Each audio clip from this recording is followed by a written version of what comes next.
Hey guys, this is Abhishek from gadgetstools.com, and today we are here at HTC event at Mobile World Congress 2015, and we have the HTC One M9, which is the latest flagship phone which has been released today. As you can see, this is how the phone looks like.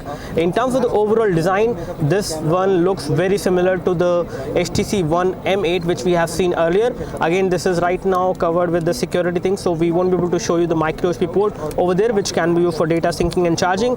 We have the 3.5 audio jack. In terms of the edges, it is kind of different as compared to HTC One M8. This one is going to be thicker in terms of the edges, and again thickness is definitely higher. Talking about the build quality is very nice, but they have done certain changes in the build quality which will make this phone better in terms of repairability, because HTC One M8 is actually very difficult to repair, especially if the display got broken. But in this case, what they have done is they have actually two parts of metal which they have fused together. So this is one part of the metal which is actually coming from the back side. It has a very nice metallic finish over there, and it is aluminum. We have the silver variant over there, although this device is also available in the gray, black and other colors as well. Talking about the overall form factor, the phone does not feel very heavy. It feels it feels slightly lighter, I would say. I'm not sure about the weight, but it feels slightly lighter than HTC One M8 and with some other phone as well in terms of the weight. The overall design looks very nice. The look and feel of the phone is also very premium. We have the infrared blaster over there, and this is again made of plastic over there. This is the only plastic which has been used on this phone. On the front, we have this metal part which is holding the display together, and the back is another metal part which is holding the camera and other things together. We have HTC branding over there at the back side. We have a 20.7 megapixel camera which can shoot high definition videos. So camera is definitely an upgrade, and it will shoot better photos this time. We do have LED flash as well. We have secondary microphone for noise cancellation, and again on this side we have the power and sleep key which is actually in the middle of it. As you can see, you can easily access it. The display size has remained the same. It is 5-inch display, so pretty good, I would say. Not big and not small as well. We have the volume button which are separated, and these are also metallic buttons, and the power and sleep key also have some kind of texture over there. And on this side we can see that we have the SIM card slot. It is a single SIM phone, and you can insert a nano SIM inside. It does have the connectivity for the SD card as well, and you can insert a micro SD memory card up to 128 GB in terms of the storage which you can use. On the front we can see we have the HTC Boom speakers over there. Boom sound speakers are also there. It is coming with the new UI which is, I would say, slightly more responsive as compared to the Sense UI 6. This is Sense UI 7, and this UI is also coming to HTC One M7 and M8 as well.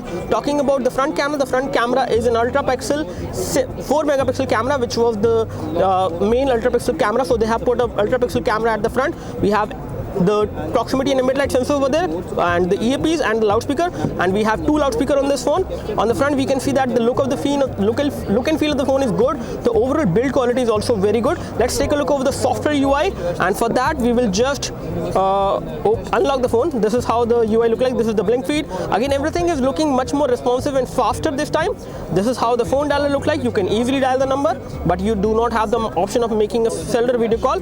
Here we have the messaging application. The messaging application also look nice, and we have this keyboard over there which is having pretty big keys, so typing is definitely a very good experience, a smooth experience on this device.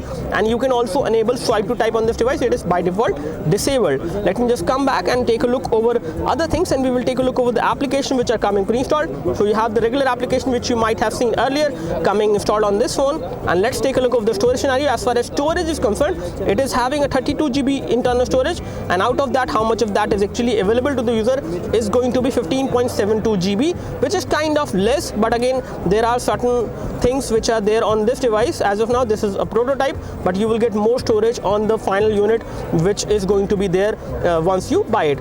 As of now, the total available storage on this device is going to be 16.28 GB. If it remains the same, then definitely out of 32 GB you are only getting half of the storage, because software is actually taking a lot of space. We have the power information over there. We do have power saver on this device. Extreme power saving mode is also supported, and you can enable this extreme power saving mode on this device, and this is how the phone display will actually get changed, and you can always exit from this power saving mode in case you would like to do that. Apart from this, if you take a look over the camera camera performance, which is the major thing I am expecting an upgrade as far as the phone is concerned, because it has got a 20.7 megapixel camera at the back, so it should be able to take better photos this time.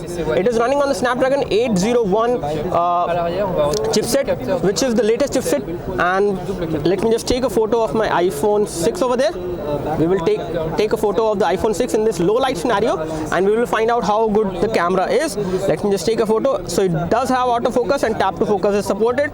And let me just take a photo of the iPhone 6 over there and show you the clarity for the same. So it has just taken the photo. It was pretty fast, I would say, in terms of taking the photo. Camera shutter is very fast, and the kind of details you are getting on this phone is definitely better. So camera has been improved on HTC One M9, which was the main thing.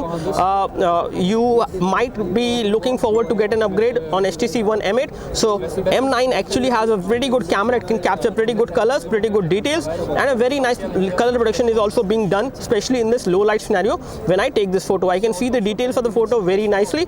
Let's take a look over the front camera performance, and here we have the touch capacitive keys.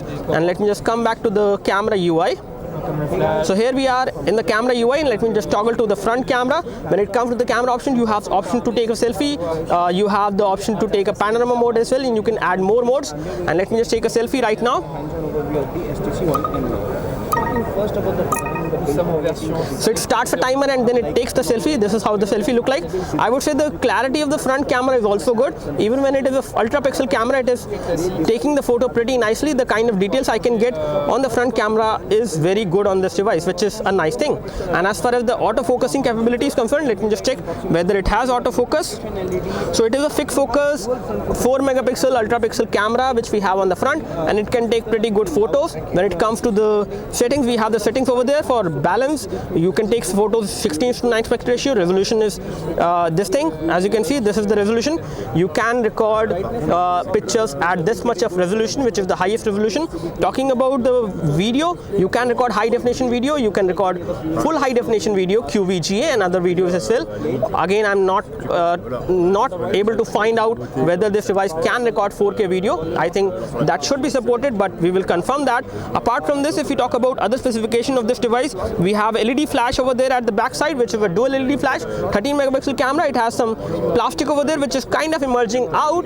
Again, it does not feel bad. It is kind of good in terms of the build quality. We have the bands over there for the antenna. So all in all, this looks like a pretty decent phone in terms of the overall form factor.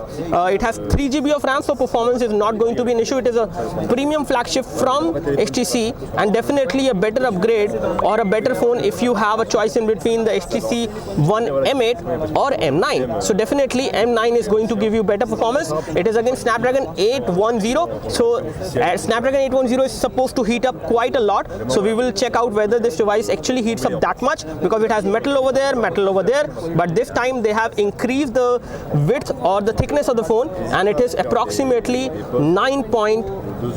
it is approximately how much it is. Let me just check that.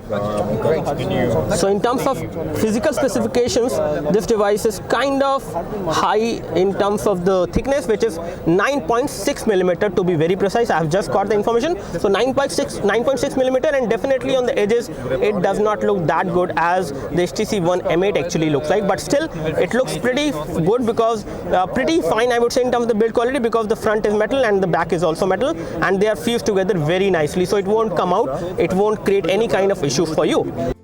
As far as the availability of the HTC One M9 is concerned, it is going to be available from March.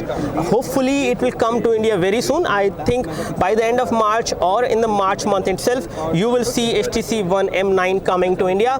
However, the availability has always been a question in case of HTC products. It was with HTC One M7, M8, and let's see how the availability goes for this phone. We look forward to see this phone very soon, and in terms of the price, it is going to be kind of pricey phone, approximately 40,000 rupees or more, maybe more than that.